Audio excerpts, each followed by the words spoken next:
Welcome, everyone. No, I don't need to decide how to log into my own YouTube. Thank you very much. Welcome, everybody, to episode 28 of Finding Things Within and Without. I have with me tonight my partner in crime, Ricardo, because we're going to do some reading, and also we're going to look at some things I found, and Ricardo's cool to do that with. The schedule has been kind of crazy for everybody here lately. So we're just sort of combining, two aspects of commitments we have with you all, which is me getting on this platform and sort of vibing with you for a minute about some of the stuff I'm working on and some of the things I found. But we've also been reading, not only Ricardo's book on the shaman and the philosopher, but reading the DeSoto Chronicles to sort of further glean what we can about these people who I'm, showcasing work on, etc., etc. So Ricardo is over in the great mini state of Portugal, home of the Portuguese language, or is that the one they speak in Brazil? I forget at this point. Portuguese. There's a Portuguese over there. Be careful. Only wear your good outfits. If you go by there not looking very snazzy, you're gonna hear it. We were we were messing around on yesterday's UU crew, and I was saying what I thought was the proper pronunciation for Portuguese, language, which is like Portuguese. And then Jacqueline kind of made fun of me. And so I just ran with it, and we ended up with a Portuguese is over there, because in my part of the world here in Alabama, a porch is your front porch, the thing that extends for your house, your little portico. Um, so it was humorous. Now you understand the reference. Welcome, everybody. Ricardo, how was your day? You had an adventure today. Oh yeah. You called me mid-adventure today, Yeah. and I he was was. also on a river. Well, that's the thing is he was calling to sort of prank me a little bit because I have often FaceTimed him when we needed to talk from Creek, or Crick as On the Jacqueline, office. and That's when at you the were at the office. office. I mean, it's what we're going to look at today. He's not wrong.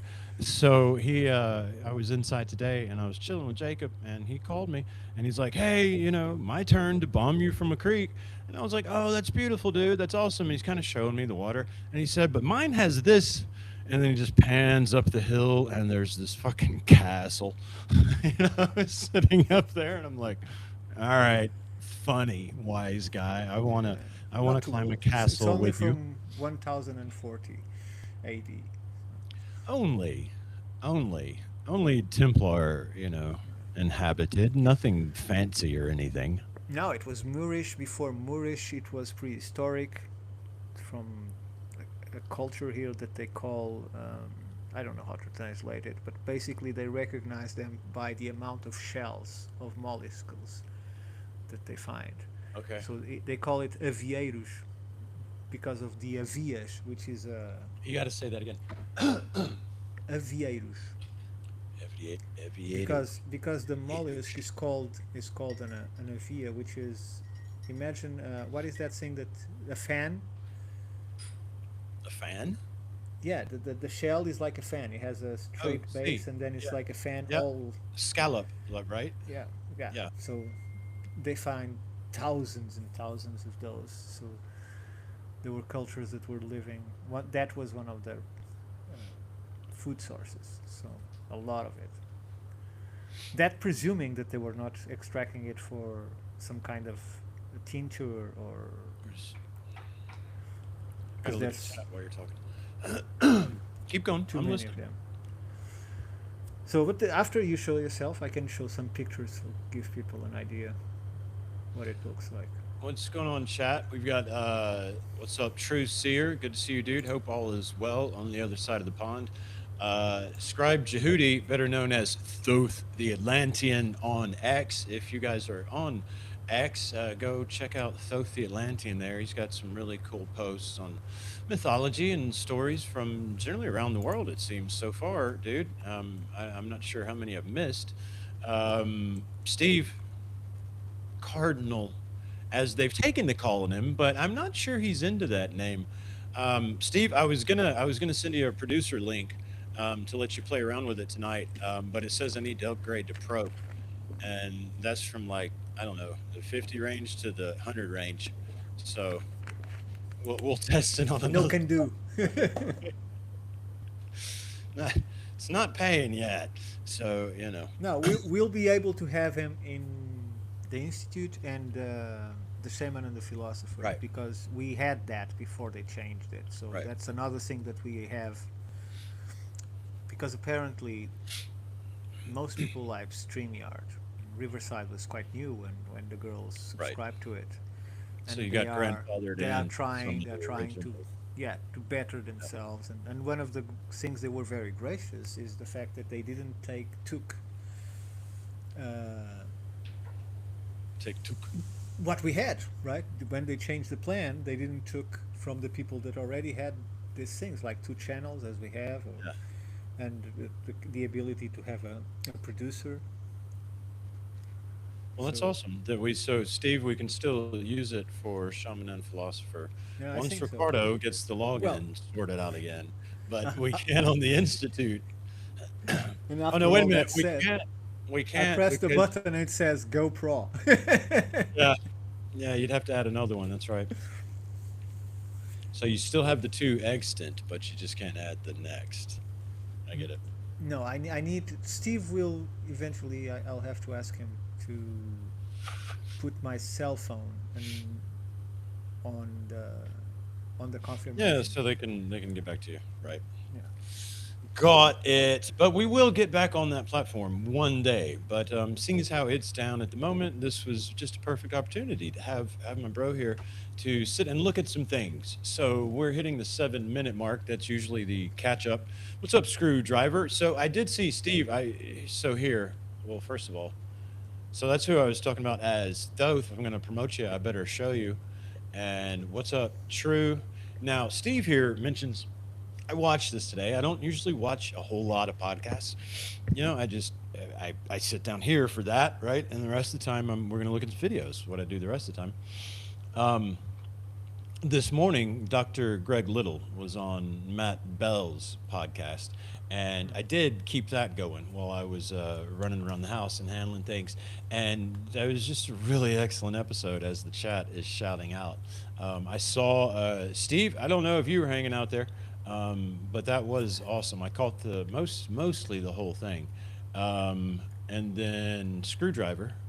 Evening, sir. I saw you there in the chat. We were hanging out early. Alright, He someone didn't. mentioned Algarve, which is in the south of the country. Just want to say that. Carry on. That's true. He lives over That's in. I won't dox you, man, but he's in the UK region. So well, the English love the Algarve, so that's yeah, most of them go. It's cheap for them there, that's and hot. it's 350 kilometers of beach. So Right.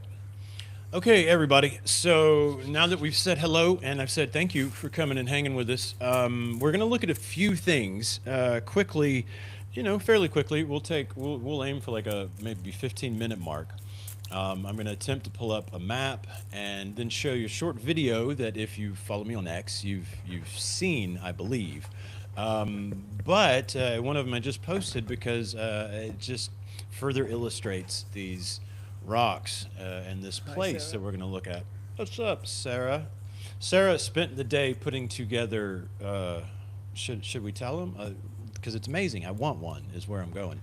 She's got what one could call a lagoon for her German Shepherd, Solomon. All right, let's find a map. Yeah, mine can. If the ball Well, falls you in the looked pool, up it Wetumpka doesn't go before and we get it. started, didn't you? You might have a map handy.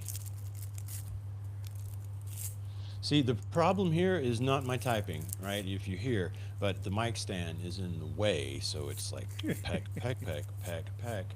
Okay, there we go. Until No, auto what I takes asked you the over. name for is I wanted to see how is that they set the age For the what? for the crater.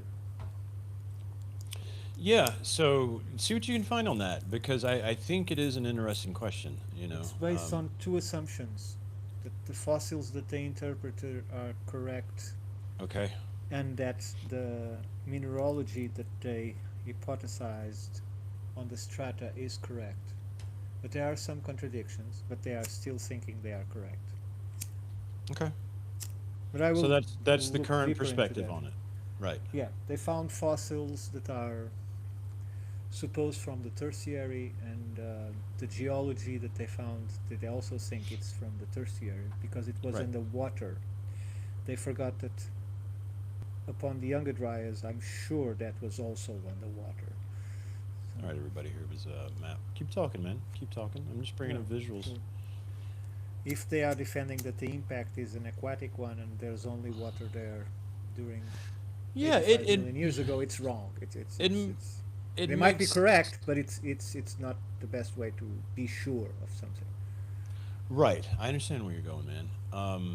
And I agree with you. It's not, and it makes sense, right? Like I don't question it intrinsically. You know, I do generally question opinions that are put forth, and that's why I'm glad I have you, honestly, to back much of it up with thorough and pretty efficiently quick research.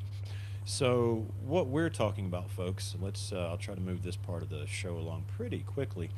Is if you see here this C shape, one could say upside down horseshoe shape, is the crater. And they say it's 85 million years old. There was a shallow sea at this part of the world at one point. So, I mean, it makes sense, right? There's no real reason to question it. But the reason Ricardo was looking into it is just that's kind of his trigger is whenever somebody gives you a date, he's like, yes, but why? You know, and It's he not the date. It's the fact that there is a mound with that shape. Well, that is part of it, right? The fact that, as seen on this image, right? And I'm going to try not to get bogged down in pulling up all kinds of stuff. You guys, my research, my X page is there. There's a lot of it. I have trouble finding shit, but it's all there. This piece of clay, fired clay artifact, that was found in a creek, which is eroding a mound, which we might show lidar, but let me finish this point. Which, when you turn it the right way, I don't know if this camera flips and shit, right? And I'm only looking at the map, but you get this representation. The mound is the same shape, right? Okay, so for those of you that aren't familiar with that aspect, now you have this crater. Now you also then right here. Let's zoom in. Where's the dam? So further south, right? Nope, that's the sports complex. Yeah, we need to go north of that. There we go. Where's 14 Cross?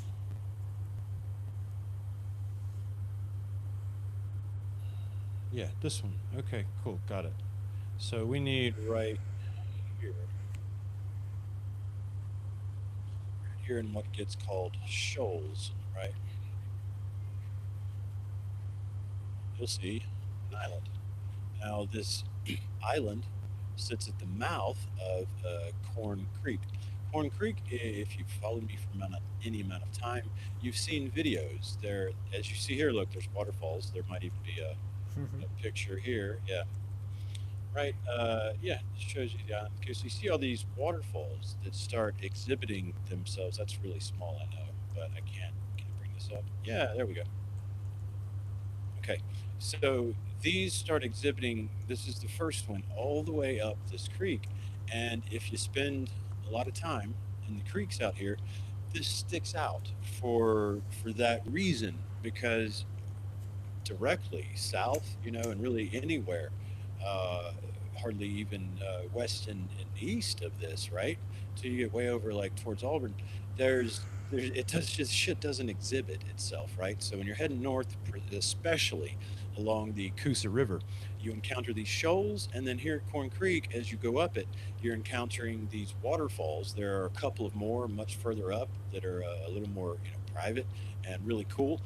If you go walking in that one, watch out. The pit that's at the bottom, it's beautiful. It's also water moccasin nests. So, watch out. Um, but it really would have stood out to the native peoples as well, right? Anybody that knows their landscape. we're reading the DeSoto Chronicles. We know from them, right, having already read them, and this having been right on the border lands of Coosa and Tuscaloosa's territory or chiefdoms, then this you see where I'm going. I'm trying to describe to you the different geologic features that stick out because of the impact crater, right?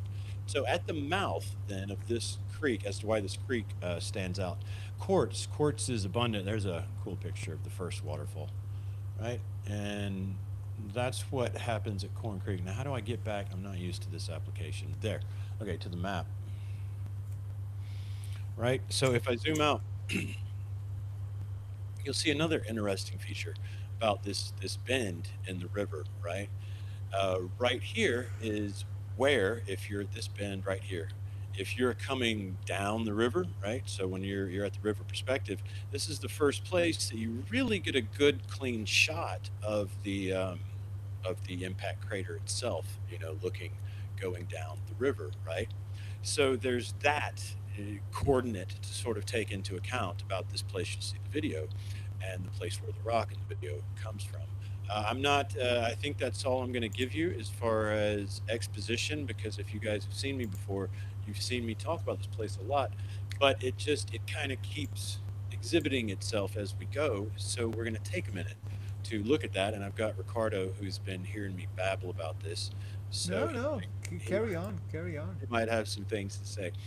So what we're going to do now is let me jump. All right, so we'll stop here with the map. We'll do things correctly. Is there anything else I need to say about the location? No. You'll see the rest, I think, from the video. So we can take Google Earth away for a moment, because that's just taking up juice. Let's come back here. And okay, so we're going to pop over to my X feed for a minute and finish our sort of introductory look at some of the shit I'm working and thinking on. And then we'll move on to our reading for those that are here to hear us continue with the DeSoto Chronicles. Okay, so I found a rock at this particular island.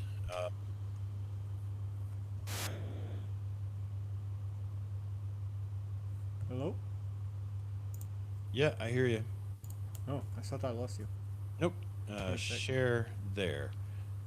Okay, and large screen and minimize, and that works. Now I can move you around and press play. There's questions, people go all the time, hey Jason, so you found a lot of cool rocks, so what, Well, here's so what. Okay, so we're at the confluence of Corn Creek, what, man? the first So creek what? heading north, where you encountered Working on big it. What? rocks, waterfalls, and tons of places to harvest quartz. You can evidence it being harvested all up and down.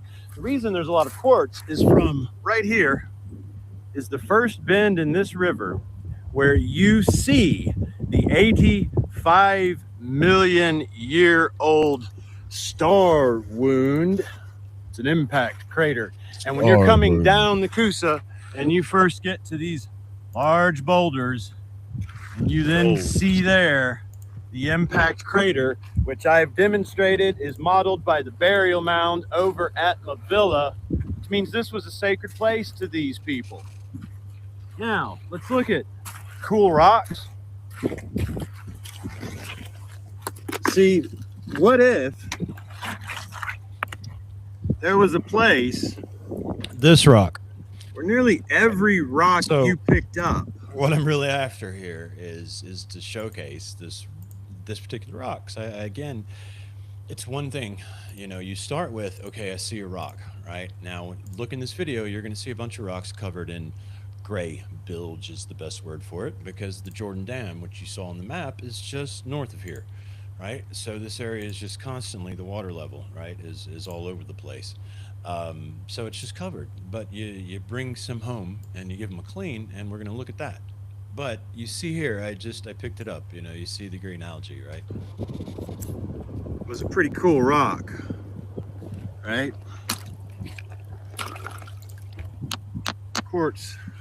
Quartzite, whatever you want to call it. What are the chances? Jacob, leave the bag alone. I gotta keep him on a leash because there's kids here today, and he thinks they're playmates. Kind of like my backpack, dude. Jacob, there's nothing in there. Come on. Now, perhaps. All right, we're gonna walk. Come on, let's continue to prove our point walking. Perhaps on an island like this, where everything one steps on, of course, nearly everything for the specificist. So there's a part 2 here I'm going to show, and you'll see what this stuff looks like when you get it cleaned off. See, some ridges on that. Look how it's lipped. No. Oh, No, I don't take buckets anymore. Just a backpack, you know, if something really stands out that I think I need to investigate, like we'll see here in just a second. Like the only one I brought home were the 2 I show in this part 2 okay, video, okay. right? So you'll see. One has to start to ask oneself questions. See, it wasn't until all this was flooded with the dam, of course, that it turned When gray. This video, I want to show you something. Jacob went Yeah. I got a part 2 too, but you can squeeze it in the middle if it's related, or do you want It's me to? Kinds related, of- of course. rocks. I put out a lot of videos on these rocks, so I'm not going to use up my battery here to do that. Go find my work. Been at it for years here. Go. But wouldn't a place, long before we were here, that I've demonstrated was special to these people? Perhaps they marked this spot by leaving all of their cool rocks. Yeah, and so the second part is that today I was sort of just giving a second look at this rock before I started. You know, I always just spend time with it is the thing. You spend a little time with everything you bring home, basically, is the process, right? Spend a little time with it, and then you decide if you're going to clean it or whatever after that. Well, I was doing that today with these 2. You know, I brought the one you saw and the one that was sort of right next to it home. And in the investigation, are you singing? That's not you. That's your daughter. Is that one of your daughters? Yeah. Ricky. They went to the castle together today. So let me back out of this one, minimize, and try to move through this more efficiently. And then the part 2 I put out today. Let's take a look at this rock. You'll recognize these 2 rocks from my last X-post. Found them on the island in the Coosa River. I showed this one, said it was somebody's cool rock. Let's take a closer look. So, stands out at first for many reasons. This in here is still full of mud and dirt. I haven't cleaned these yet, but I've seen enough of these to know that you'll be able to see inside and see the quartz crystalline structure there. Take a look here. You can see, let me find light for us. What appears to be, you see how that flat plane starts right there? Right? Like somebody was chipping away. Here, these 2 places. Right? But there's another factor. You bring these rocks home, you find a flat surface, and you see what happens.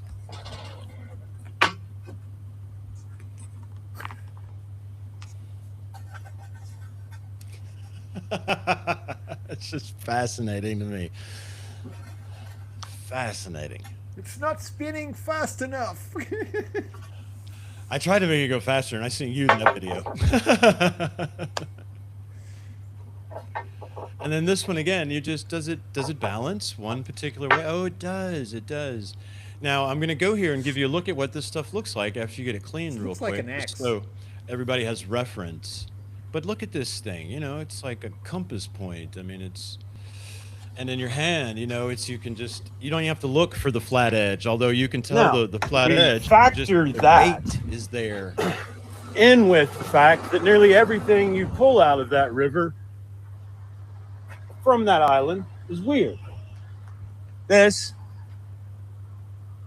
really showcases the fact that once you get it home and get it all clean, you're dealing with quartz. Same spot. This has just been cleaned. Yeah. So imagine, as I always tell everybody at around this point. Now, imagine what this place looked like, right? I can bring you all these little tiny, like handheld versions of the colors that are available there, right? So there's these little spurts of colors, kind of like this backyard of mine here, right? But just imagine as you see this giant piece of quartz that just left my hand, right? Imagine now when you're watching the video from out there and you're seeing all that gray bilge covered rock. Imagine it looked like that because that's how it would have looked, right? The water level would have been, naturally a little lower than it is now. It would match how described anyway in these chronicles we're about to get to, right? So it just keep that in your head too as we're talking about this place. Think of what it would have looked like. Look at this piece, the quartz in the middle, same spot, all of it. I wouldn't be Literally. surprised if it was pieces from the impact. Oh, they are. That's what again adds to the uniqueness, I guess one could say, of the geography, the land of this place, and the fact that this quartz pours out of this land, right? You can just go on YouTube if you don't live around here and look for like Lake Jordan quartz, anything like that, Coosa River, and you will see dudes, just average dudes like us, man, that are just out there with their phones going, nobody believes me, but here, and they go to where a road doesn't lead, and it's just a cliff of giant white and clear hunks of quartz, from this impact, right, crater. So that again is sort of it's just the specialness of this place. You find it all of a sudden in the landscape. You're moving up out of these floodplains, the bed of this ancient sea, right? And then you get to this ridge, what would have been, obviously shoreline, would have got really shallow, and you've got this bam impact crater, and everything turns into hills, and there's giant rocks and quartz just literally pouring out of the land. There's some trails I go hiking on called sway back bridge trails, right? It's because it's by the old Highway 231, and it's a sway back bridge, and it's pretty cool. You can ride your bike down now. They've shut it down. But they put all these trails through these very sway back and switchbacky hills. These hills are what seem to be giant piles of quartz, because at the top of the hill, when you're walking through there, you can stand on boulders of quartz. They're buried. You can't see how big they are, but they're 3 feet by 4 feet sticking out, and I can go stand on one barefoot and grab a tree, and just talk about grounding, son. You know what I mean? And then you go down the bottom, and there's little creeks down. I mean, it's like 60-foot drops, dude. 80-foot in some places. It's a long way down these little hillocks that are just like this. Go check out my Swayback Bridge Trail videos, right? You go down to the bottom where the creek has eaten through, these hills. They're like, honestly, they're like amphitheaters. So the creek will bend, and you'll have like a horseshoe bend, but then straight up, or sort of sloping back up, one of the two, are these very tall hillocks is the best word. Anyhow, down at the creek level is just all small amounts of quartz, broken and shaped, and it's just all the rocks that are in the creek bed, right? So that's why I say hills of quartz, because you stand at the top, it's there. You stand at the bottom, it's there in smaller varieties.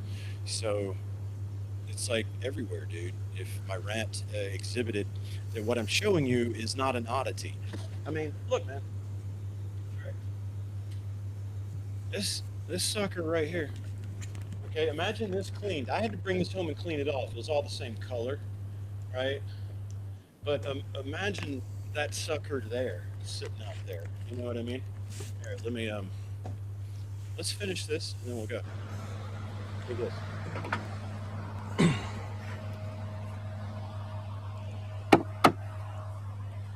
Now, you can tell me all you want. This thing is huge too. It's like a giant butter knife.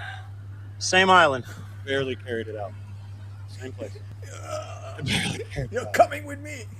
Tuscaloosa could have handled it, but I took everything I had. So when I tell you it's an island where somebody was putting all of their favorite rocks I don't mean the river. Okay, so now we can stop sharing and get back to where I was. All right, but don't go away, X, because we might want you back to you. Guys, I have lots of videos. You see that giant bucket that was at my feet? Okay, all of that bucket is cleaned from this very island, right? And I've got lots of videos documenting all of that on X. Just go check out I haven't put most of them in my highlights feed, right? But where I was going is you have like this, right? To my best estimate, is petrified wood, which is all over that area, that seems to have been sort of honed into a plank shape. It almost is like a giant plank of salmon, right? And I mean, you're talking, I don't know, 35, 40 pounds, right? It's hefty little bugger. Again, about a foot of water, right? Right off that island. So what indeed was here? Look at this thing, man. Look, you can't even imagine. I don't even know, but I know that that is a weird way to shape for a rock to shape itself, right? Look at that bottom plane, right? In the same place, same place. You go and you find again gray until you bring it home. That one still was black all over. I just give them a gentle soak and then a little rub with a brush. This I gave a longer soak because it started to reveal other qualities. You think, oh, just a little sparkly there, and then you look, and again, you see one of these quartz outbursts, right here. Hmm. That's what was being highlighted, right there. See the quartz outburst. Um, The hole is a quartz missing. yes. So see, it's like you got a little hole right there where there was perhaps a crystal Yeah, or and something, there you have sticking another. out. Exactly, exactly, because you see them building through here. But again, this is like maybe a foot of water and just a gray ass rock. How I've learned to sort of get them right is honestly, you try to turn everything off, and I've learned to trust instinct, right? So you start with that, or you use your eye because it's like a foot to 3 feet of water at the deepest. Really, is all I've ever looked for. Um, but you also just learn little shapes, right? But this one I remember specifically. I'm just putting my hand down because maybe I see like a flat surface, right? And you just start feeling, oh, that feels funky, and you're like, let me take it onto the shore, and then you get to the shore and you're able to see a little bit. Come bring it home, clean it, you can see it more, right? Let me show you a chart. Giant hunks, solid hunks of smoky quartz, shock quartz, whatever you want to call it. Can you see it? What you got? Can you read it or is Hang on, it let me look better? at chat while you bring up your boring charts. What's up, Tammy? You boring charts. Amy, WC, thanks for joining us. We're about to get to the reading here. We're just letting some of my ideas, bounce off Ricardo here and see what he wants to live into. Yeah, Can you read it?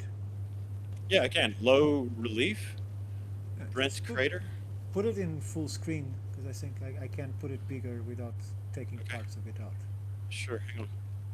Doo-doo. And to see if that works. Just pin it. Go on top of the image That and press the pin it. there. Well, there that works. What are we looking at? Not for me. It's the big thing. It's all I can see. It's on the full screen. Okay, I Yeah, believe you. I can't see I you can't or, see it, or but myself.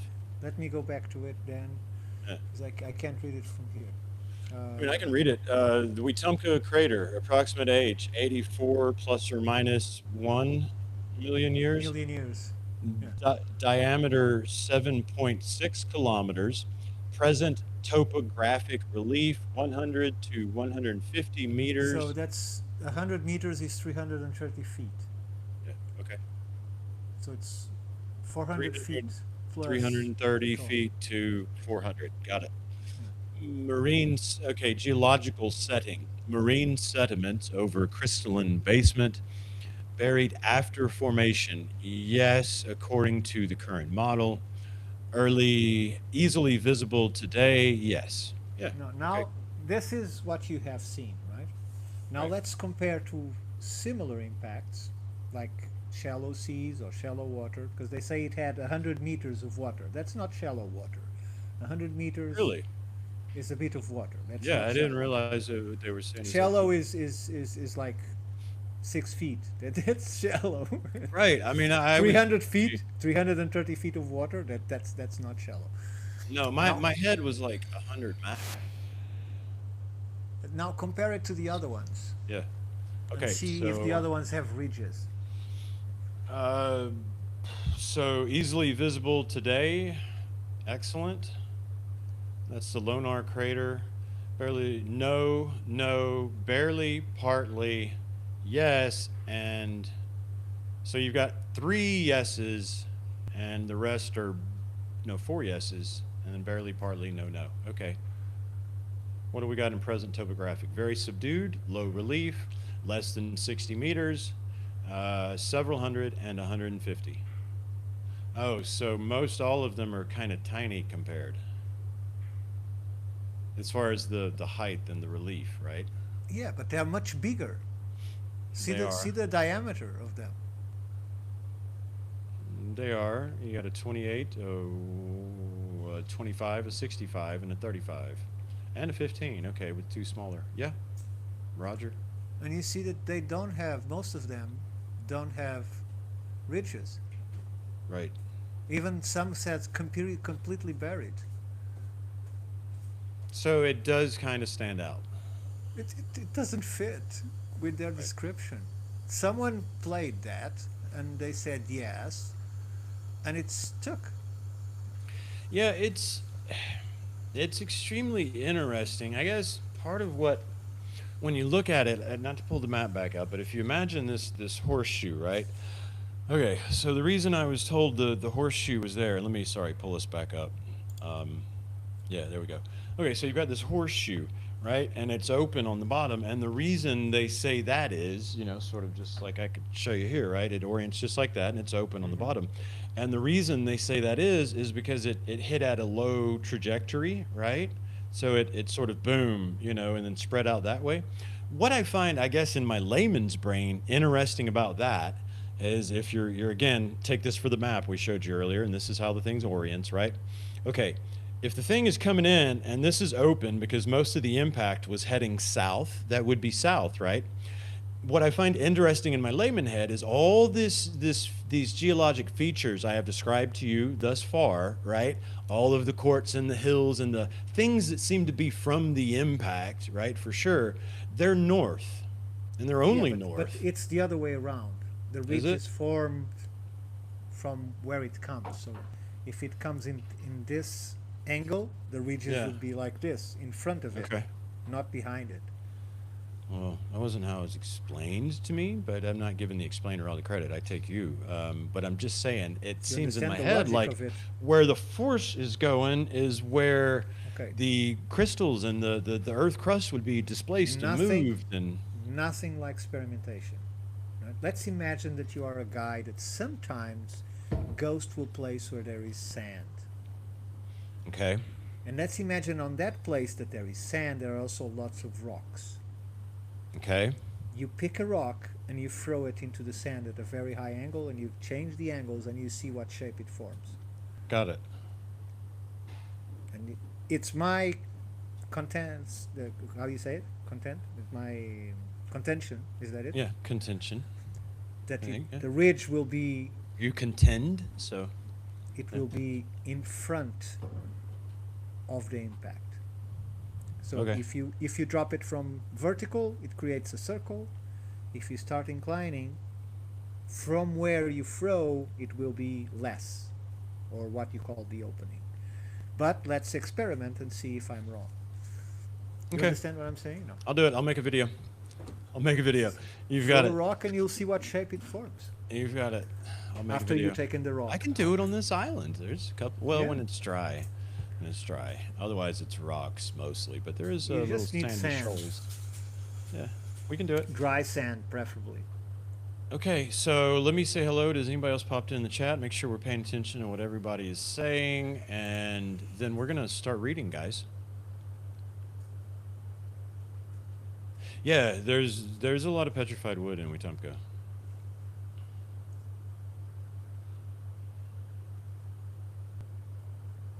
And one of the most Thank you, uniquely Steve. structured, only because the way they try to explain how it was created. Otherwise, it wouldn't be uniquely See, Sarah, Riverside is still doing the jumping thing, so Yeah. you can put in your letter. I like to put people up on the chat, guys, and I can't do it if you're like the last six comments basically right now, because it jumps and it's like and your mouse can't hover. It's a real pain. But Sarah is putting in a ticket for us, Yeah. Now it so stopped, but let's see for how long, because it's been doing it the whole time. it's doing mine right now. No, I mine is has stopped it's a now. jinx. It's a jinx. Anyway, I see everybody, and thank you for joining us. So, did we finish explaining? I guess everything. So this particular island, we'll close out, um, where all of these unique things are found. And as I've evidenced over a very long time, it's everything. There seems to be great intentionality with virtually every stone you put your hand on, as I kind of exhibited with this video, right? So now you have this island at the mouth of Corn Creek. First place you come down the river, you see the bend, you see the ridges of this crater we've been discussing. And then over at the site of Mobilla, I won't pull up the LiDAR here. It's all over my X feed, and I've got several. I've got a YouTube video on the Wetumpka Impact Crater just showing all this shit, right? But then in Mobilla, this mound, which was represented in this clay sarcophagus-shaped piece I showcased, right? It mimics it mimics this crater, right? And then there's a false dry creek bed to the left of it. That again, all this you can verify on LiDAR, right?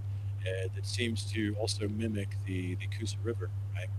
So my brain's thinking, trying to grasp what could this site then mean to these natives that obviously is marked and exhibited, in such a way. Did they in any way understand that it was some sort of cosmic impact, right? Did they have appreciation for that? Because when I find the what seems to be the main burial mound at the Mobilla complex, right, is shaped just like this, and it then again has this false creek to represent the river, and they filled it with sand and there's rocks, that aren't from this place, right? They're from over there, about 12 miles between the two sites. So my brain also then starts thinking, well, okay, what now? I know that Tuscaloosa's son died at Mobilla, so I know that why would you go to this effort with this mound and also mark it in these fired clay sarcophagus like pieces, right? So your brain goes, son's chief, right, for sure, but you're missing that quotient, of what was their understanding of the actual crater and the whole place that was marked by these crazy stones that I exhibit a lot. Um, One starts to wonder that what Mabilla was to these people. We're reading here tonight about through the Chronicles, right? And everything is very much from the Spanish or the Portuguese or the European, right, perspective. What we're lacking then is much of what obviously would have been the native perspective, and the Battle of Mobilla would have been something like as destructive and devastating to these people as I was going to say atomic bomb, but as a impact, a cosmic impact would devastates everything. Well, this is what Mobilla did. Not only did it burn to the ground, right? But then, of course, you've got all the disease that spread. So you think about the people dying, in immediate aftermath. But at this very spot, as we'll see later in the Chronicles, Fernando and his men, right, encamp for weeks, and they circle around great distances, and they burn everything, and they kill everything, essentially, so that they could recuperate and recover, and try to figure out what to do now that they've burned all their stuff at the villa, right? Now, from the native perspective, wouldn't that not seem like where an impact had occurred, right? So now I see that potential, right? This is just my brain working on the things I found, right? I see that potential understanding, right, of whether or not they understood asteroids or anything like that, right? They might have understood that because of we read these chronicles, there were so many of them here, the way they lived in touch with the land, knew the land, right? Who would have understood the geography from this giant mountainous sea shape is also very different. Your sound is terrible. I don't know if it's just me or if it's everybody. I don't know. Something just stopped in my ear. Did you turn something off? No, Yeah, I don't know. no, but you are like this. Oh, that's strange. Okay, Now it you aren't. I'm Okay. back now. Okay, well, we'll take that opportunity to get to the reading. Okay, guys. So Oh, you're going to be like that, huh? You show your stuff and I can't show mine. Okay, okay, that's fine. it's my show. Yeah, true, true. What do you want to Carry on show us? then. Show Carry on us. then. Man, shut up and show us. I'm gonna get a show of my own. You'll see. That was the only comeback that there was in existence. You know, I didn't mean it like that. But I had no other options available there to come back with something. That was just open the door. There it was, you know, so I kicked it. That's all that was, man.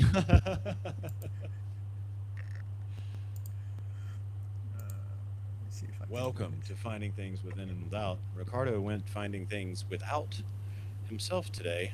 Is that what we're going to look at? Yeah, I Okay. think we are. Well, If after the that build up, we better. window shows up, which it isn't. Let's see. You can't come on my show and act like Yeah, my there it is. my There my it is. level of technical ability. You've got to be better than me. So this is That was pretty already quick. from the That's actually better than me. top of the tower. Just gonna pass really quick. So this is No, you're good, a man. This is the castle. one you called me from today.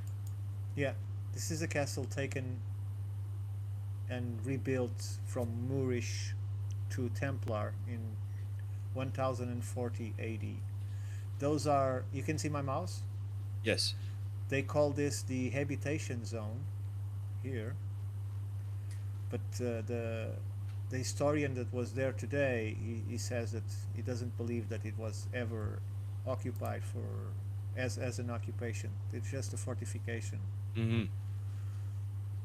This is the kind of the That's way it odd. was built with this. They call it Torreões, the Now, river. was this the river you called me from? Because it Yeah, looked much smaller. It was way down. this is Huh. an island. The castle is on an island, so this is the other side of the river. Okay. Okay. Yeah. So you guys see You that see? that's where you called me from. It sure is. Yeah. So guys, he calls me this morning. He's like photo bombing me. He's like, "Hey, I'm just paying you back. Look, I'm at a creek, you know, or river." I was like, "Oh, that's so cool." And then he pans up. Oh, that's not like mine at all. This is from the tower. Yeah. This is also on the tower. It has these little benches by the window, which I found. That's old. Yeah. That's old brickwork. The sun was terrible, so forgive the photos, but shadows Yeah. and it's built right on top of the rock. This things here was for something I have no idea what they were.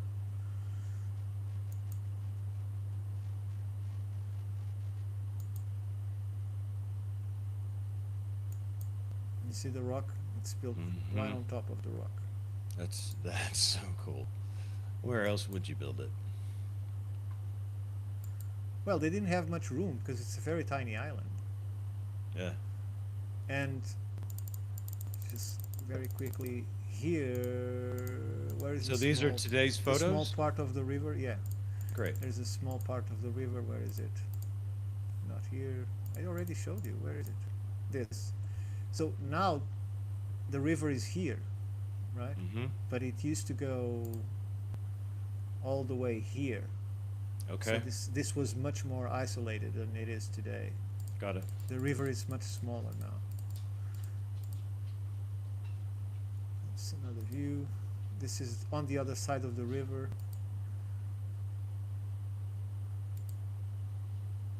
This is a tourist boat that carries people there. I see that. I see that. They advertise well. I do like the colors though, yellow and blue. Yeah. The chronicler we're reading right now attributes those colors to Tuscaloosa's banners. So I said, my daughter, I'm gonna take a picture of you from the top of the wall. Yeah. And when I zoomed in, oh, it's not this one. It's this one.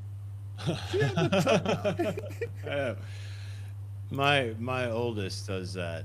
And still, it's just You a see habit. the natural rock with the walls right on top of it? Yeah. The landscape is just eat up with those rocks. Yeah. Yeah, this is where the second attempt to cross. So we came all the way because I didn't want. I did. It's not that I didn't want to pay the €4 ticket. Is that I don't carry money. I pay everything with electronically, right? I didn't. And we didn't have the time because I was stuck in traffic 2 hours. There was a cyclism today, of all days, that I decided to A go. what? Cyclists. Oh, Stage. oh, A cyclists, cyclism. bicyclists. Yeah. Yeah, yeah. Okay. Stage. Yeah. Oh, I'm going backwards. Those are big rocks. Yeah.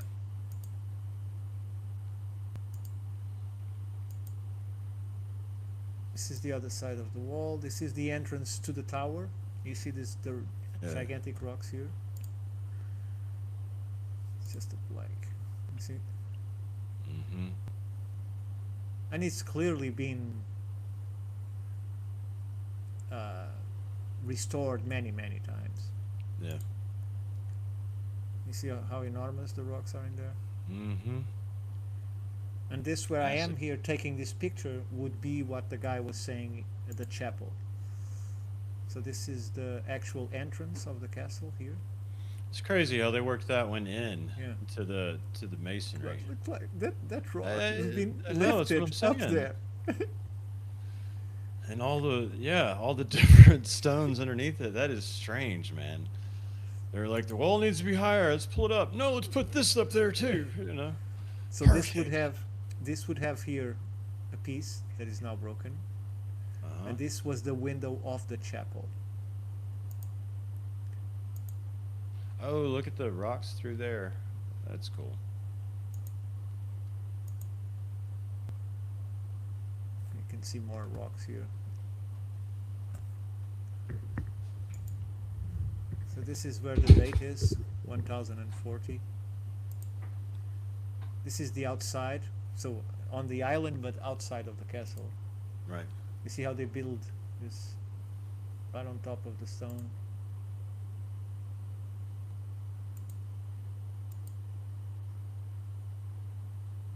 They use everything to create.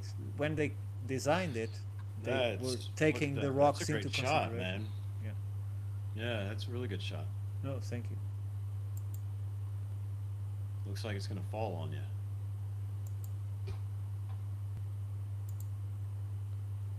This is another one of those. That's another good shot with the cacti. I like that. Yeah.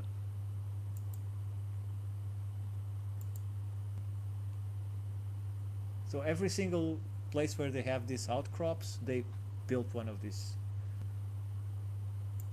round structures. This is the entrance of the castle. Yeah. I like the cactus defense system. I saw the same thing. I went to Fort Morgan. I got up on down here in Mobile Bay in Alabama. I got up on the, I mean, I guess you call them ramparts, right? And there's like between the inner and outer wall, there's a bunch of soil. It's still like solid wall, but all the top of the soil is filled with cacti. I mean, that fucking makes sense, doesn't it? And you see how the rock is If you're in a Looney Tunes block-shaped episode. on the other side of the river. Yeah. Look at that. It's like Sage Wall, man. Yeah. It's cool as hell. And it should be like this part here that is Yeah. just a block. Just jagged. Yep. This is from the east, west of section of the island, looking at the castle. Yeah. So the door is here covered in the middle of these two towers.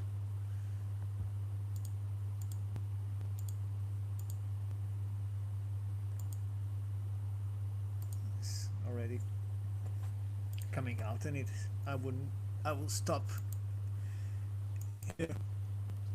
And the footage, I have to organize it yet. I lost the whole footage of climbing the tower.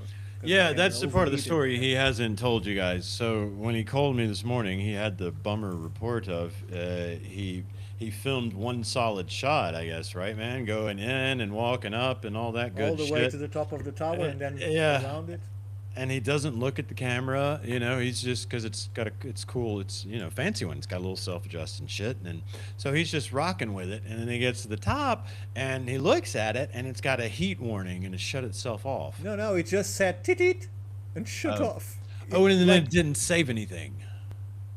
no, that That's a file was bitch. completely dead. That's a So bitch, the dude. funny thing is, I was about to press stop because I it's like 3 seconds before I press stop. So it just did it, poof, and shut down. It was It's so hot.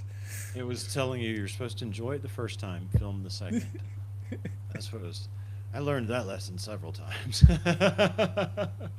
Oh, this is new. Well, Phone. it's like 110, so I can't excuse it. So Dude, it was it's really, really hot. hot. It's Really, hot. really hot. I mean, I'm not complaining or anything like that, but it's at least here the combination of the humidity and the heat bubble, whatever they're calling it, heat dome, is not a pleasant combo. Yeah, Um, here humidity is below 20. yeah, they're claiming numbers of deaths from the European heat wave. I'm Yeah, going to get that's them called. wrong, but they were something around like 20,000 because it was equated to the, I think it was a Stefan Burns post. It was equated to the disaster in Venezuela, the earthquake. It was like 20 to 30,000 dead. That's astounding. And then I hear reports that they're not letting ACs be turned on because it would stress the power grid. Uh, what?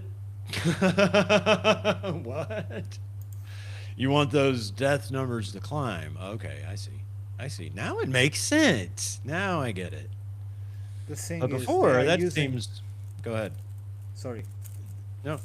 they are using this as a propaganda for the global warming scheme. Oh, are they? Are they? Yes, because But see, that it's doesn't work. It doesn't work. it's 41. At this time, you're supposed to have 45, 44. That Dude, would be the normal, but they are using it. Montana or the mountains of California just had feet of snow a day ago.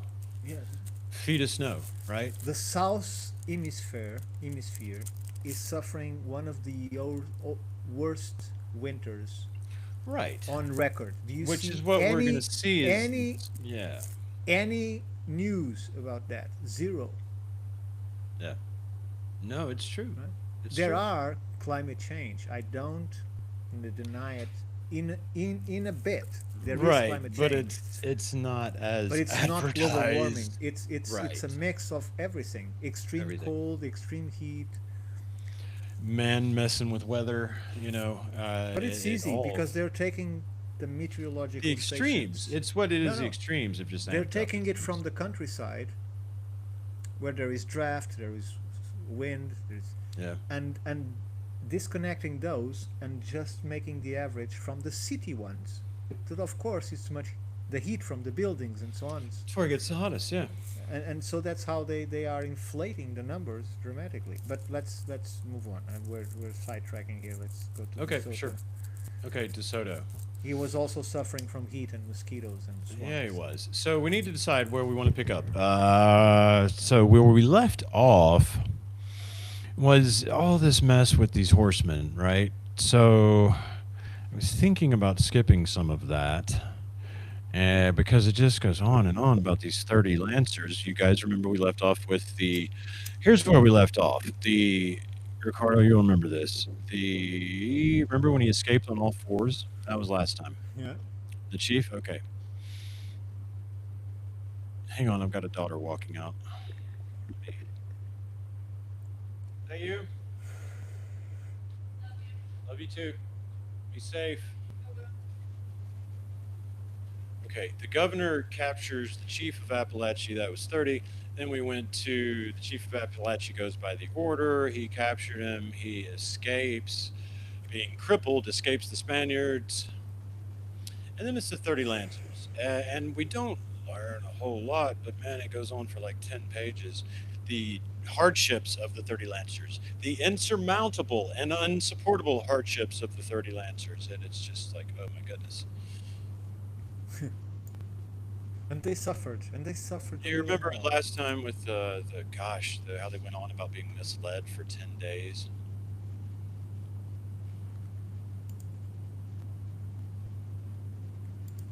Clever So we folk. were through that. On the things that Captain Wande and Yasko arranged in accordance with what the general had ordered them. The chief Makoko.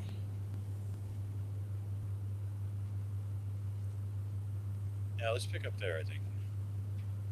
On Mokoko? Well, they were heading back, right? Remember the narrative split between what DeSoto was doing while this campaign of 30 Lancers was heading back to Hmm. Hirahigua, where they landed. Remember nose chopped off mom guy, Yeah. right? Okay, and Makoko, who had taken Wande and Yasko. But that's Right. that's that's curious because they So said they were they're going to do re-entering. 200 leagues. Yeah, yeah. So they And were 200 leagues inland. If they're yes. coming to the coast, Or, they were 200 leagues inland. yeah, north Well, by not as the crow flies because on an northeast. angle, but they already done 200 leagues. Yeah, that's the report. Correct. That seems too far away, but It, that would be, what were we multiplying it by 1.5? So that would be 500 miles. that's too much. That seems too much. It does. It does. Okay, the 30 horsemen reach the place where Captain Pedro Calderon is and how they were received.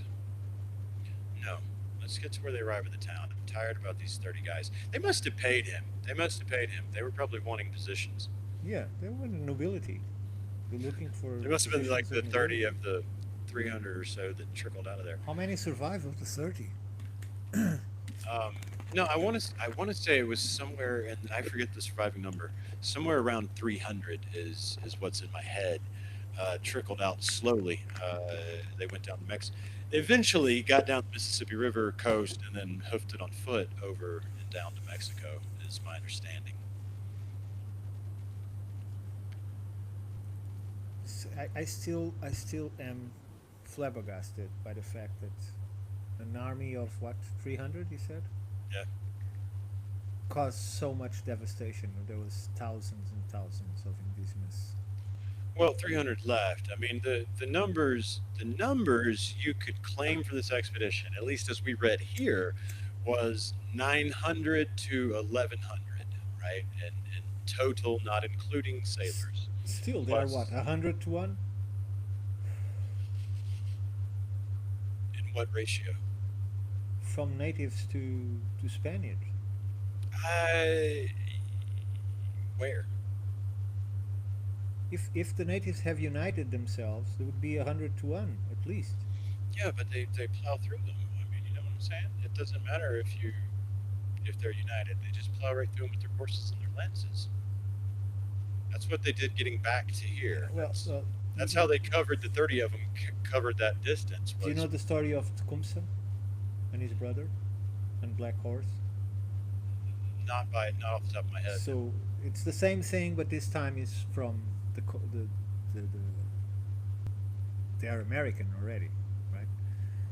And they are Jacqueline's going to kill us. We didn't get to read, but I think we may just talk now. sorry. I said Jacqueline's going to kill us. We didn't get to the reading. Keep Oh, going. okay. I'll shut up then. You No, can I've keep already going. pulled it down. I already pulled it down. Keep going. And what Tecumseh and his brother and Black Horse are trying to do is unite all the tribes. If they managed it, so they were sabotaged everywhere by the new, how you say, the ones that to the colonies. What are the people that do the colonies? The colons? No, the Colonist? colons. It's another thing. Colonist? Colonist is a very different thing, Ricardo. Colonist. Colonist. See. Okay. So they were intending to gather an army and just kill them all, right? Eradicate them, push them out of the lands.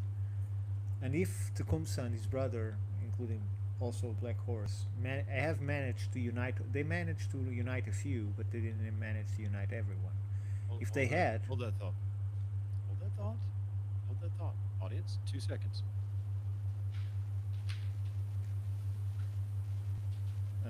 okay,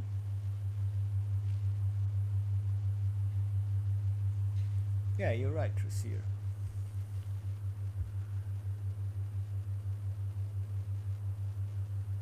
Well, Steve, but you have to look for the origin of the league in Spanish terms, and they have since the year 1000 they have changed that measure, and you have to see what they consider it to be a league in the 1500s, which is a completely different number of what it was before and what would become after.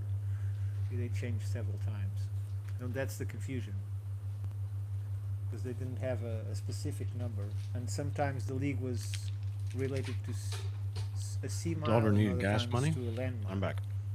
Sorry, man. And she had a snack she didn't like. They're all right. Since I'm not performing and we're going to chat. It's all right. Tecumseh. Let's continue. Yeah, what I was just saying is, if they managed to unite all the tribes, Yeah. the so-called Americans wouldn't have a chance. They would win the battle easily. Right? And in here, I see the same problem. They were all very powerful but independent.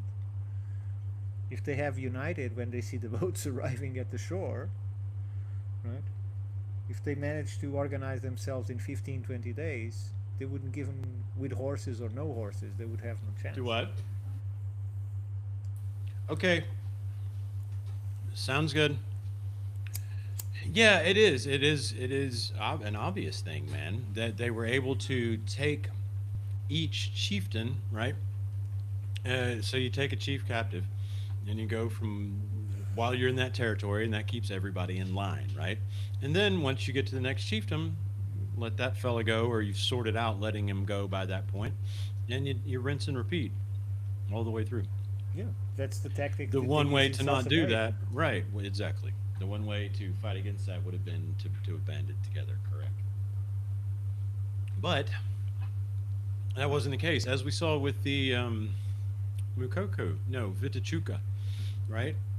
You know, same thing happened there, man. You have these ones that want to acquiesce within the same family, right? You had two brothers that wanted to acquiesce, and then you had Vitachuca who was like, "No, we will fight." So if they couldn't even get together in the same family, yeah, what chance did they have as a whole? It is a lesson. There is a lesson in there. There's no doubt about it. On both sides, I think the localized governance aspect of that, it was incredible and beneficial and much preferable to the forms of government we exist under today, in my mind. But then you have, as we're pointing out, that they needed that quality of stay out of each other's business, but when some big dude on UFOs comes marching in, we all kind of got each other's shit together. Yeah, that's Reagan's speech. Right. Is it? I didn't know that. What? I didn't know that. Oh, you didn't know? So he has a very famous speech where he says on United Nations about the how countries are fragmented. Right. This is used for the New World Order and one rule idea, right? But That's why it he was doesn't work. yeah, he was trying to say that if an external threat coming from space would attack Earth, wouldn't we all get together to try and fight it? And then he finished the speech saying, isn't that force already on the Earth? No, we And try to do what we did, which is steal its technology before the other guy does. Shoot it, bust it up. Can you get part of it? All right, make sure the other guys don't. 10-4, and boss. all of the sudden, we get out of Yo, this. keys are in the car. All right, love you too. Be safe. And all of a sudden, we get out of a engine way of thinking and start thinking in terms of silica. Yeah. We wouldn't have computers. No. No, we wouldn't need them. Yeah. And we are doing exactly the same thing. We're just making it smaller, better materials, faster conductors. It's the same thing. We're just perfecting it for 40 years or 60 Think of years now. think of how much of Earth we have destroyed, dug up. I'm not even talking humanity here. How much humanity would be involved in the process and eat up by the machine. But think about how much earth we have consumed, as you point out, silica, right? To make these little machines, which in essence condense human knowledge, right, into like an accessible point, and it condenses worldwide sort of instantaneous communication to a single point, right? So to do all of that, consider the mines and the extraction and the mile deep holes and all of the things that have to happen around the world to construct that little thing, right? Okay, well, now imagine a society that was completely in tune with what we could now call latent human abilities. And we're like, hey, man, but we can do that shit. We don't need anything. We don't need to do anything to the earth to be able to, around the world go, hey, Ricardo, I'm buzzing in. Are you available? Like, no, tonight I'll head to my spot and we'll chat. Yeah, if you imagine a few 100,000 years of leaning into to those aspects of ourselves, you start to get to the other topic you and I talk a lot about, which is the antediluvian society.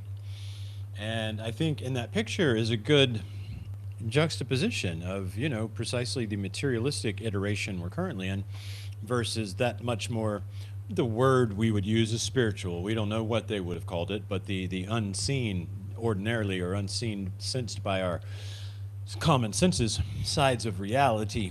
Um, it's just quite a different picture, man. I have in my head all these mines and all this extraction and the child labor, that goes into the, China, all the stories you hear, all of that is this picture that's bouncing around in my head of what we do to get these little simple abilities, you know, which in my experience, at least there's a shit ton of information available to us. You and I talk a lot about how rocks and things talk, and I also talk a lot about how places talk, when you sit with them. So there's all sorts of information, available to us, within us, and without us. That's the name of the show. Um, yeah, yeah, that's what comes in my head, man, is that juxtaposition, that picture of the materialist society and all they've had to do to build up over the past, what, 800 years, before we actually started really digging into the earth and doing shit. I don't know. To this. It's Oh quite a no, different they are picture. trying to dig the earth from way back in time. They just Yeah, I didn't was have. just thinking They like just didn't have. industrially. They just didn't have backhoes the These size of peanuts are the damn size of hard. I know that. SUV. Japanese style peanuts. I don't know what she was thinking. That hurts. You hear that? Oh my God, that was a tooth. It's like some sort of thin ass little shell with soy Hmm. sauce. Man, it's been a long day, y'all. Yeah, I had to something get in a snack. happened. Something happened around 4000 BC that changed the world completely.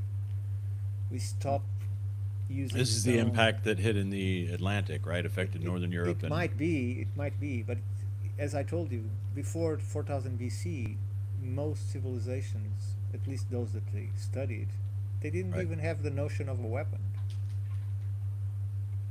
They of a don't weapon. exist. Yes, they don't exist. Exist tools, but no weapons. Weapons are tools that serve no other purpose than to kill another human being, right? Right. So try and think some of that before 4000 BC. It doesn't exist. It's only after that they started creating it.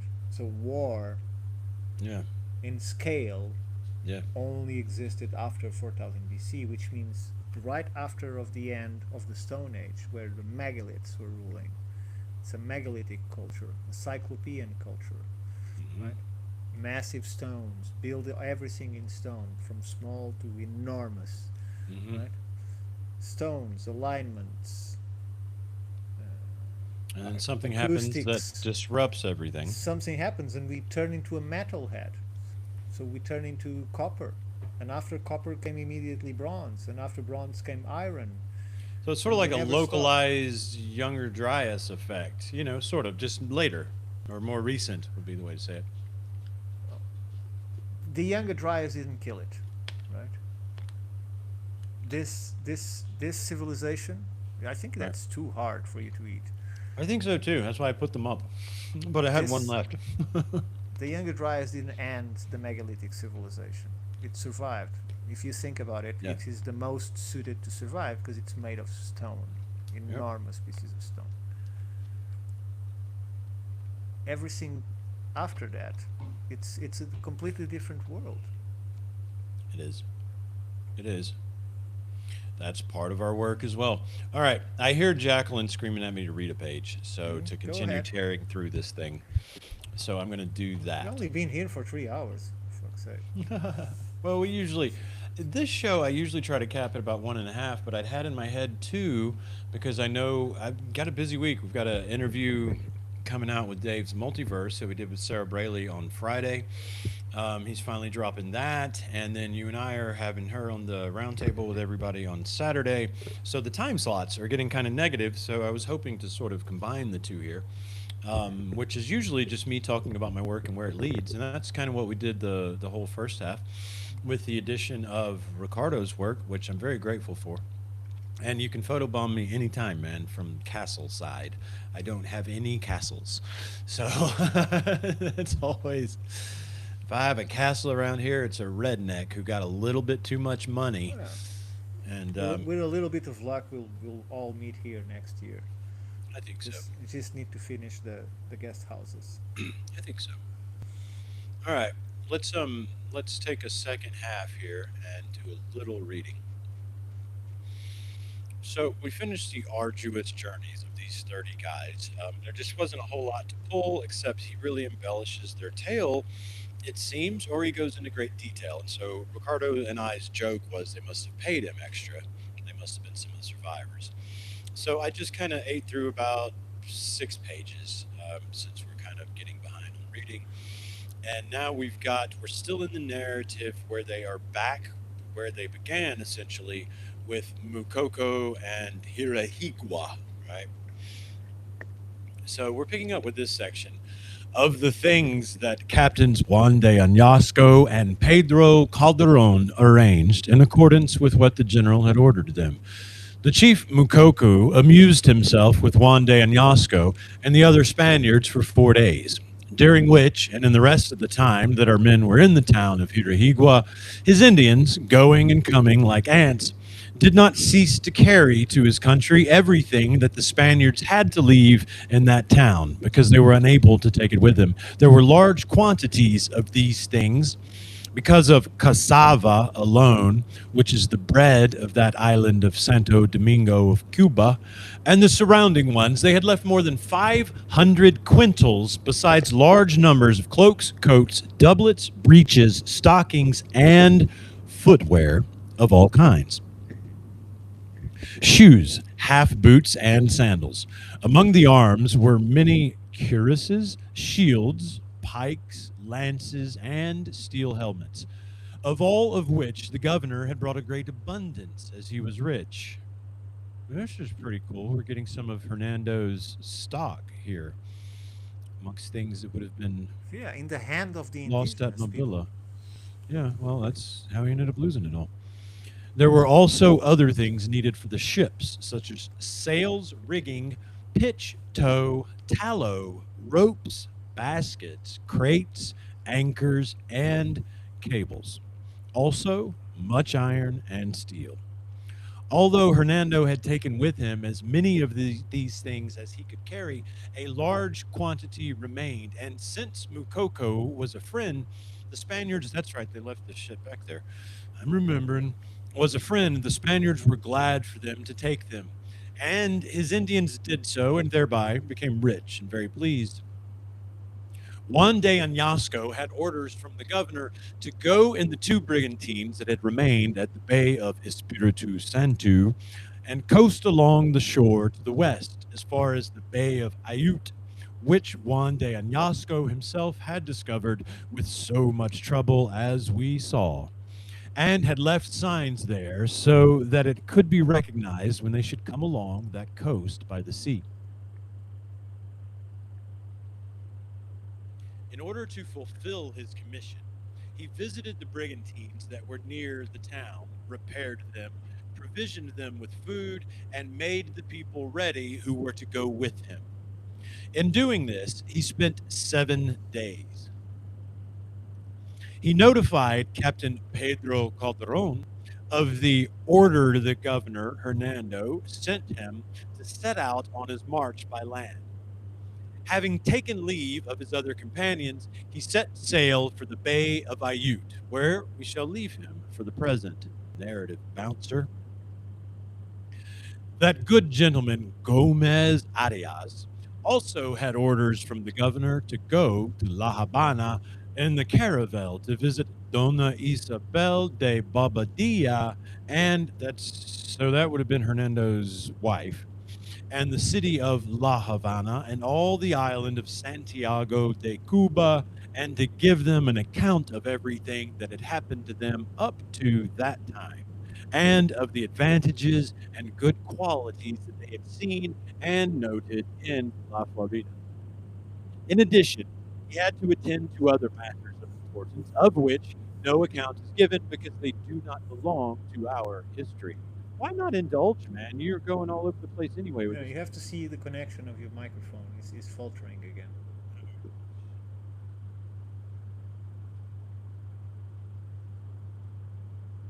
Let us know in the chat if it is just me or you also notice a decrease in volume. Yeah, sorry, I don't have any.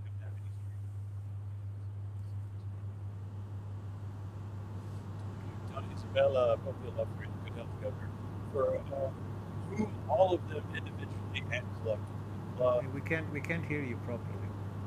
Okay, hey, well, looks like we're agreeing. How about now? Yeah, when you put it closer, it gets better. So, how about now? That's now it's good. Okay, got it.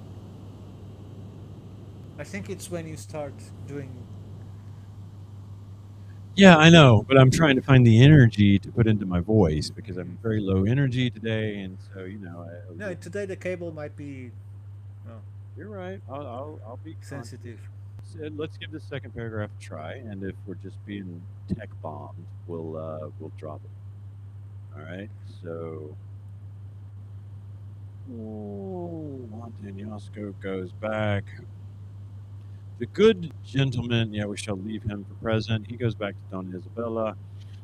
There he was well received by Donna Isabel and all the people of the island of Cuba, who celebrated with much festivity and rejoicing the news of the successful progress of the discovery and conquest of La Florida and the good health of the governor, whom all of them individually and collectively loved and wished all success, as if he were the father of each of them and had deserved it of them all.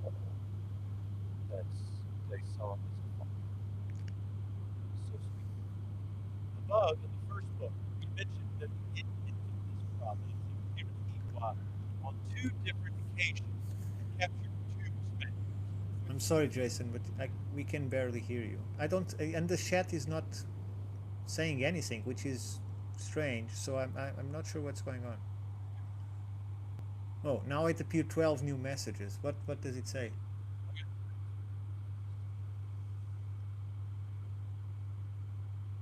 Is it just me or? Yeah, volume is bonkers. Lost volume big time. Yes. Oh dear, and Jacqueline says he can't hear you at all.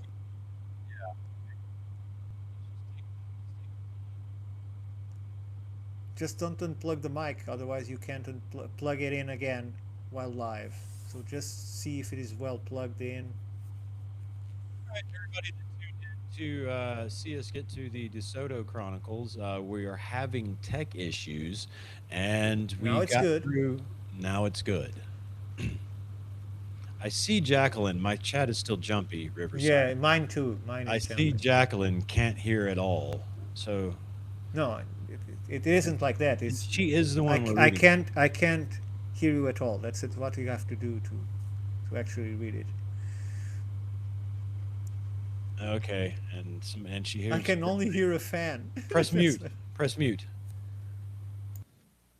Yeah, that's your fan. Okay. Now fan's gone. Thank you, Jacqueline, for the notes. Gonna try to read a couple of pages, but I'm waiting for a new chat to come in and say what happened. Now it's good. Okay. You wanna? I don't know. I can try not touching the microphone. Yeah, but now you're on mute, so you got to unmute to talk. Said, now I can even hear you when you are far away from the microphone with good volume. It's just strange. I jiggled a wire and you pressed mute. So, okay, well, we'll continue for a page and see what happens. Watch the chat for me, if you will, when I hop back over to read and see if we get some volume issues, okay? Above, in the first book, we mentioned that the Indians of this province of Hirahigua on two different occasions had captured two Spaniards, which was more the fault of the captured Spaniards themselves than from the desire of the Indians to harm them. Because these were things that happened during the time that Captain Pedro Calderon was in this province after the governor left it, though they are of little importance, and also because nothing else of more moment occurred. It will be well to recount them here. Okay? It is to be noted then that the Indians of that province had constructed on the bay of Espiritu Santo large enclosures of rough stone in order to obtain skates and many other fish that came into them at high tide. And when it receded, they were trapped there, almost on dry land. The Indians killed a great many fish in this manner, and the Castilians, who were with Pedro Calderon, also enjoyed them. It happened that did it happen? I gotta say, stay so close to the screen to keep the mic still. That's the only issue here, but I'm skating through it like the skates who they ate almost. The Indians killed a great many. Nope. It happened that one day, two of these Spaniards, one named Pedro Lopez and the other Anton Galvan, natives of Valverde, decided to go and fish without the captain's order. Of course, they got to throw that in. They went in a small canoe and took with them a boy from Badajoz, 14 or 15 years old, named Diego Munoz. Badajoz. Don't want Badajoz, you want Goodahose. One of the water hose, you know what I mean? One of the captain's pages. Badajoz. Badajoz? Yeah, it's more like that. Yeah. It's to me it's Badajoz, but it's in Portuguese. In Spanish is Badajoz. She took all my money, Badajoz. While the two Spaniards were fishing in one of the large enclosures, 20 Indians came up in two canoes. Besides many others who stayed on shore, they entered the enclosure with friendly words to the Spaniards, speaking half in Spanish and half in the Indian tongue, and said to them, "Friends, we will all enjoy the fishing." Pedro Lopez, who was an arrogant rustic, said, "Get out, you dogs. We don't want to be friends with dogs." So saying, he drew his sword and wounded an Indian who had approached him. The rest of them, seeing the Spaniards' injustice, surrounded them on all sides, and with arrows and blows from their bows and the canoe paddles, they killed Pedro Lopez, who had caused this dispute, and they left Galvan for dead, with his head opened up and his whole face battered from blows. Well, don't go calling dogs people. Right? They took Diego Munoz prisoner, not harming him otherwise because he was so young. The Castilians, who were in the camp, on hearing the outcries, hastened in canoes to help their men, but they arrived too late because they found the two companions dead and the other a captive in the hands of the Indians. Here, I bet y'all are just looking at my forehead, aren't you? These terrible Indians, just savages. For y'all, because I got to lean in to get to this mic. Okay. The Castilians, who were in the camp, on hearing the outcries, hastened in canoes to. They arrived too late. We did that. They buried Pedro Lopez, and seeing that Anton Galvan was still breathing, they gave him treatment so that he was restored to this life. But his wounds were more than 30 days to heal. And for many months, although his body was cured, he remained like an idiot, his brain stupefied by the blows that they had given him. And he, who when in good health was not the most discreet of his countrymen, when he was telling what had happened that day, always said, among other rustic words, when the Indians killed me and my companion Pedro Lopez, we did thus and so. His comrades, making sport of him, said, they didn't kill you, but Pedro Lopez, why do you say that they killed you when you are alive? Anton Galvan replied, they killed me too, and if I am alive, God restored me to life. To hear his rustic and clownish words, they made him tell the story many times. And persisting in his polished language and always telling it the same way, Galvan entertained and amused his companions. I need to see if I need a taller mic. Ooh, So if he become an idiot, what is the change? you're right. I don't. Doesn't Hmm. seem to be. I like rustic being the insult. That's interesting. In today's marketplace, rustic like fucking sells. But Yeah, here, but if it's they know it was the Spanish to start it and to draw a sword, I wonder if they are still going to retaliate to the Indians when they were just defending themselves. I don't know.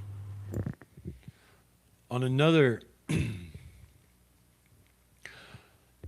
On another similar occasion, the Indians of the province of Hirahigua captured another Spaniard named Hernando Vintimilla, an experienced sailor. He went out inadvertently one evening gathering shellfish, this is a tongue twister, and catching shrimp along the shore of the lower bay. You heard that? He went out inadvertently one evening gathering shellfish and catching shrimp along the shore of the lower bay at ebb tide, and thus carelessly he went on until he was out of sight behind some woods that were between the bay and the town, in which some Indians were hidden. All of that was one sentence. It's a paragraph in print. Seeing him alone, they came out to him and spoke in a very friendly manner, asking that he divide his catch with them. Ventimiglia replied haughtily, attempting to intimidate the Indians with words, so that they would see that he was not afraid of them and would not dare to do him any harm. The Indians, angry and offended that a single Spaniard should speak so arrogantly to 10 or 12 of them, surrounded him and took him prisoner, but did not do him any harm. The Indians of this province kept these two Spaniards with them for 10 years and allowed them to go about freely, as if they were one of themselves, until the year 1549, when there made port in this bay of Espiritu Santo during a storm the ship of Father Fray Luis Cancer de Balbestro, Dominic. That's a big name. Father Fray Luis Cancer de Balbestro, Dominican. Yeah, it is. Who went to preach to the Indians of La Florida. The Indians had killed him and two of his companions, and those who remained on the ship took refuge in the open sea. As they were fleeing, they encountered a storm and were forced to enter the bay to save themselves from the fury of the sea. When the storm was over, the Indians of Hirahigua came out in many canoes to fight the ship, which, as it did not carry any fighting men, again went out to the sea. The Indians still persisted in following it, and the two Spaniards, Diego Munoz and Ventimiglia, went with them by themselves in a discarded canoe, with the intention of escaping from the Indians and going to the ship if it would wait for them. As all of them were thus pursuing the ship, and a north wind came up. Fearing that the wind would increase in fury, as it is accustomed to do in that region, and blow them out to sea where they would be in great danger, the Indians thought it best to return to land. The two Spaniards very astutely stayed where they were, letting it to be understood that the two of them alone could not row against the wind. And when they saw that the Indians were somewhat apart from them, they turned the prow of their canoe toward the ship and rowed as hard as they could, as men who desired liberty, for which they put themselves in danger of losing their lives there, and shouted loudly to the others to wait for them. Seeing a single canoe coming toward them, those on the ship understood at once that they were people who needed them, and they lowered the sails and waited for the canoe. When it came up, they received those two Spaniards in exchange for and in the place of those whom they had lost. In this manner, Diego Munoz and Ventimiglia returned to the hands of Christians at the end of 10 years they had spent in the power of the Indians of the province of Hirahigua,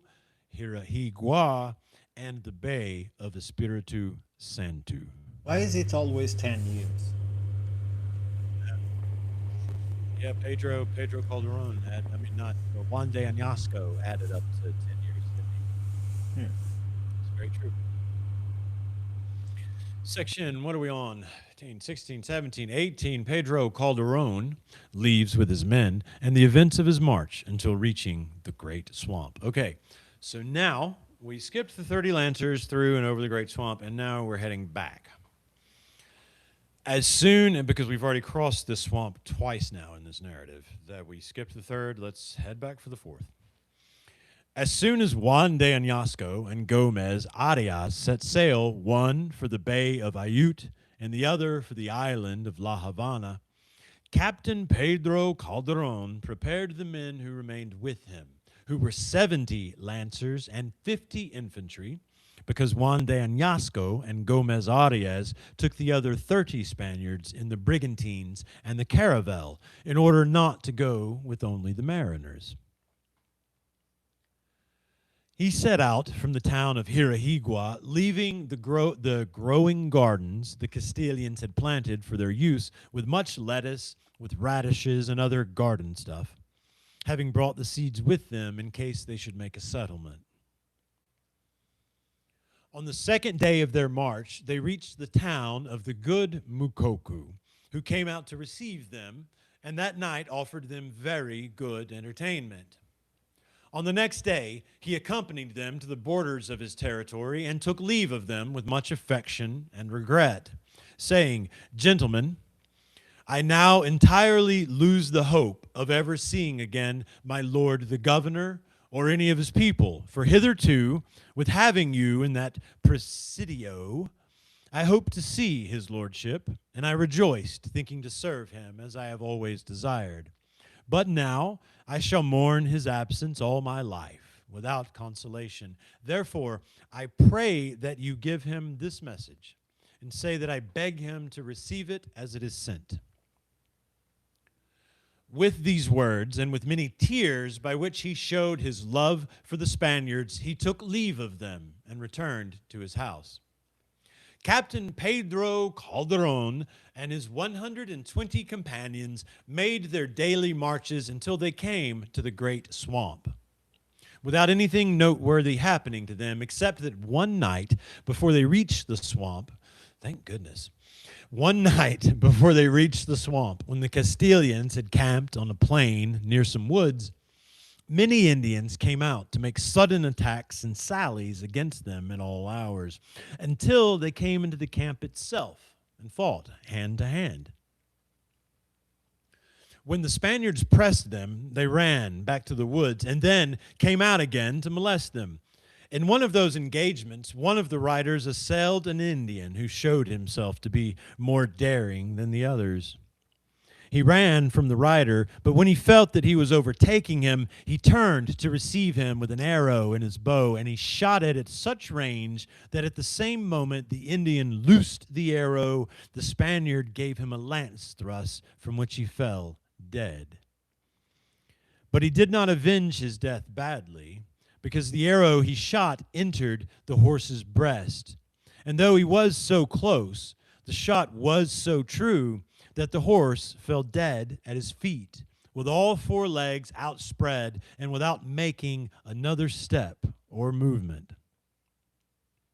Thus, the Indian and the horse and its master, all three fell at once, one on top of the other. This horse was the famous one belonging to Gonzalo Silvestri, and all his excellence was not enough to make the Indian respect him. Well, it was about to lance his ass. Respect him. Oh, He's a Christian too. The horse is also a Christian. Yeah, obviously. Obviously. He was baptized at birth. They sprinkle in the equine version of Catholicism. I guess all Catholicism sprinkles, don't they? It's war. They don't that writer understand war? I mean, he literally heard that as he loosed the arrow, he was speared, right? So that's okay. The Spaniards, wondering how an animal so spirited, fierce, and brave as a horse could have died so suddenly from the wound of only one arrow. Shot at such close range, as soon as it was light, desired to see what kind of shot had been made. They opened the horse and found that the arrow had entered the breast and passed through the middle of the heart, stomach, and intestines, stopping finally in the latter. So bold, strong, and skillful in shooting arrows are the natives of this great kingdom of La Florida generally. That that is a very powerful bow. Powerful bow. Powerful bow. I don't know if I lean towards, accepting like narrative order, but I do accept that this guy might have definitely heard this story a few times. It seems like, you know what I'm saying? Like we talk about this guy embellishing in like where he chooses to tell everything, and then some places he'll just skip over. That's really what I'm trying to say. Yeah, but you don't. When you have 600 to 700 pounds galloping, it doesn't stop Yeah. Yeah, immediately. who knows if it happened in that exact fashion either. And the horse to be sprawled, Yeah. it has to be all broken. You have to broken his legs because the horse can't sprawl. Well, unless it was an instantaneous death shot. I mean, if that's what they're saying is that he died mid stride. Yeah, but still, he would go on the wake of his own weight and speed. Yeah. It doesn't stop immediately as you're describing. It doesn't happen. Well, I mean, Yeah, a horse. It's what I'm saying. It's at all right, least 600 equine pounds professionals at out there. speed. If a horse instantly dies mid stride, we need a visual on what would happen. Steve, get on. Trying to get Steve to be our producer, General here. Okay, so the Spaniards are wondering how such a good animal could be dead. It went through everywhere, and they generally shoot that way. But this is not to be wondered at if it is remembered that they exercise themselves continually in this at all ages. You want to hit the mute? For the boys of 3 years or less, as soon as they can walk alone, impelled by their natural inclination and by doing what they constantly see their fathers do, ask them for bows and arrows. If they are not given to them, they themselves make them from such small sticks as they can find, and proudly stalk the vermin in their houses. If they can catch sight of a mouse or lizard entering its hole, they will wait 3, 4, or 6 hours with an arrow in their bow, watching with the greatest attention so that can be imagined for it to come out in order to kill it. And they do not rest until they have accomplished their purpose. When they can find nothing else at which to shoot, they go about killing the flies that are crawling on the walls and the floor. With such continual practice and the habit formed therein, they are thus skillful and cruel in discharging arrows, with which Fantastic.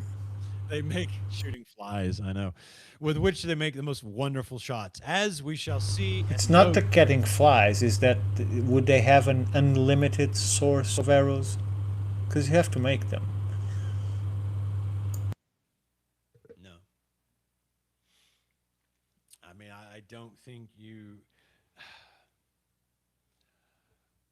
I don't know in my own knowledge of any, large caches of arrows and arrowheads that have been found, right? There are well known fields that are plowed, where people go and find. There are well known plains and creeks, where people go and you can find arrowheads, right? But these seem to me ones that were like discharged, you know what I mean? Is the way it seems from how they're found. So I don't know, but in my mind, I can't think of any just large caches or stockpiles like they had a whole bunch just laying around. You know, you're on mute still, dude. Made of wood, they don't last.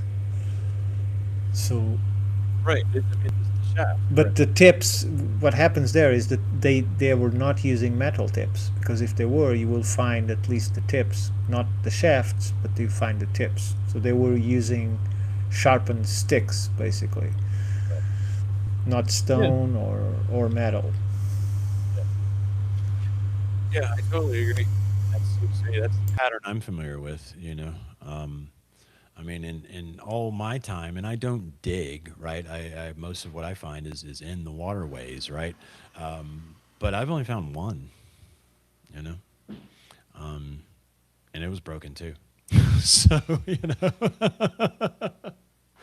it's not, yeah, yeah. It doesn't seem to be that they had a whole bunch just lying around to shoot at the flies. It would have been a sharpened stick for sure. Good catch, bro. Let's see how long we're approaching our 2 hour mark. Let's see how long he's going to go on with just how good of shots they are.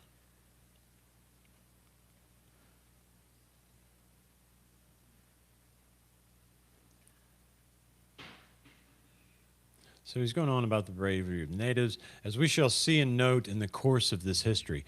Because it fits in here, it will be well to tell of an event that took place in Appalachia, where Hernando had remained. For when we come to that province, we shall not lack things to tell about the bravery of its natives. Thus it was that in one of the first skirmishes the Spaniards had with the Indians of Appalachia, the maid de campo Louis de Moscoso received an arrow wound in the right side, which passed through a buckskin jacket and a coat of mail that he wore beneath it, which, because it was so highly burnished, had cost 150 ducats in Spain. That's an important detail. The rich men had brought many of these because they were so highly regarded. The arrow also passed through a quilted doublet and wounded him in such a manner that entering obliquely, it did not kill him. Amazed at such an unusual shot, the Spaniards wished to see just what their highly burnished coats of mail, upon which they had depended so much, could withstand. On arriving at the town, they set up in the plaza one of the baskets the Indians make of reeds, resembling vintage baskets, and having resembling that sounds weird today. Resembling vintage baskets, and having chosen the best coat of mail that they had, they put it over the basket, which was very firmly woven. Taking off the chains of one of the Appalachian Indians, they gave him a bow and arrow and ordered him to shoot at the coat of mail, which was 50 paces away. The Indian, having shaken his arms with his fist closed together in order to call up his strength, shot the arrow, which passed through the coat of mail and the basket so clean and with such force that if a man had been on the other side of it, it would have passed through him also. Seeing the little or no protection that one coat of mail gave against an arrow, the Spaniards wished to see what two would do. Thus, they ordered another, very fine one, to be put on over the one on the basket, and giving the Indian another arrow, they told him to shoot it as he had the first one, to see if he were man enough to shoot through both of them. The Indian, again shaking his arms as if he were gathering new strength for the defense against him was now doubled, discharged the arrow. He struck the coats of mail and the basket through the center, and the arrow passed through the four thicknesses of steel and lodged there halfway through. When the Indian saw that it had not come out clean on the other side, he showed great annoyance and said to the Spaniards, "Let me shoot another, and if it does not pass clear through both sides as the first one did, hang me here and now." The second arrow did not leave the bow as I wished it to, and therefore did not pass through the coats of mail like the first one. The Spaniards were unwilling to grant the Indians' request because they did not want their coats of mail further mistreated, and thenceforth they were undeceived with regard to the little defense that their much esteemed coats of mail afforded against arrows. Thus, the owners themselves made fun of them, calling them linen from Flanders, and in place of them they made loose quilted jackets, 3 or 4 finger breadths in thickness, with long skirts that would cover the breast and haunches of the horses. These jackets, made from blankets, would resist the arrows better than any other defensive armament. And the thick and unpolished coats of mail, which were not highly valued, with some other protection they put under them, were a better defense against arrows than the very elegant and highly furnished ones. I just looked at 150 ducats, Yeah. and it's the equivalent of. It was enough to buy a comfortable home in the 1500s in And Spain. he spent all this to let us know that the most expensive one was worthless. So Interesting it's point. about It really is. it's about equivalent to half a kilo, so 2.2, 1.2 pounds of gold, Right. That's crazy, man. 100,000 euros around These that, rich so bastards over $110,000 here for a with coat of mail. the best of everything. That didn't save him. We're going to say, all right, we've got one paragraph in this section left. Defense. Yep. Thus, the cheaper ones came to be more valued, and the expensive ones laid aside. Other very notable shots that were made in the course of this discovery we shall mention below in the places where they occurred, and certainly they are amazing. But after all, considering that these Indians are born and bred in the midst of bows and arrows and brought up and nourished on what they kill with them, and are so expert in their use, there is no reason for our marveling at it so much. And we'll pick up next time with, what are we at now? 21 or 19? Pedro Calderon crosses the Great Swamp and reaches that of Appalachia. So we're going to return to the swamp, get across it, and finally pick back up with our narrative at Appalachia. Sound good to you? Sounds good. Okay. All right, let's look at chat for a second. Thanks, everybody. I see most of you were hanging out there at the end. That is quite the shot. True, thanks for sticking around. I can't highlight. I know. See, Riverside, man. Sarah, all these people, all right, I'm going to send them all your way, and then you can lodge a complaint form for Riverside. Because I can't. I see you there. Scribe, another story, powerful weapon. Those are littered across history. Thanks, bro. Amy, thank you for reading with us. Sorry we had all the issues there in the middle, guys. And yeah, but I think we got close to an hour in reading, and we got an hour in looking at some of my finding things and some of your finding things, and we had some good discussion thereof. So I would say that is a fairly successful combo show, which is what we were after here tonight. Ricardo's on mute. You can unmute. You're supposed to talk back now. Yeah, but each time I unmute, there is something going on. Your voice goes down. Oh, okay. And Oh, now I see what y'all saw the whole time. So this was the whole show. Okay. no, I see. You weren't like that. But I have to keep the fan because my computer is literally boiling. It's so hot bet. in here. I have to have a fan to the. It's not on me. It's on the computer. So Well, it's late too, so you need to cool down and get yourself to sleep. We need to say thank you so very much to everyone in the chat. Cursive man, hey Tony, what's up, dude? My chat just stayed still long enough. That's my bro right over here. You guys saw Tony a few episodes back. Good to see you, dude. You remember Ricardo? Yeah. You got to come join us another time, man, and just sit here and do this, hang out with us, and read some.